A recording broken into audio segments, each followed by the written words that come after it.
Bottom-up methodology. In this lesson, we'll discuss the bottom-up methodology. The bottom-up method for market sizing estimates the market by adding the supply data from the various market participants.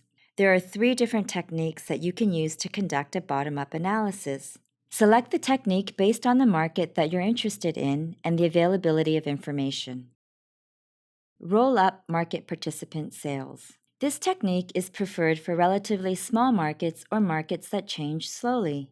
This approach involves adding up the revenue from all the market participants for a specific time period to determine the market size. One of the major challenges for this technique is that it's often very difficult to find product sales data.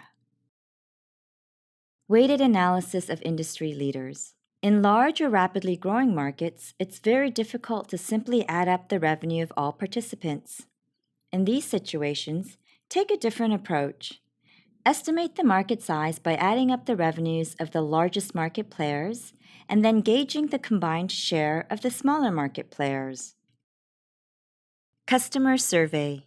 Another method for bottom-up market sizing involves surveying customers and then determining how much they spend every year on products that comprise the market. You can then extrapolate the findings from this exercise to estimate the entire market. This technique works well when there are only a few major customers or bulk purchasers in the market. For example, you can estimate the produce market by adding up the fruits and vegetables purchased by grocery stores within a certain region. It's advisable to survey the major purchasers and then use this information to estimate purchases made by the smaller players.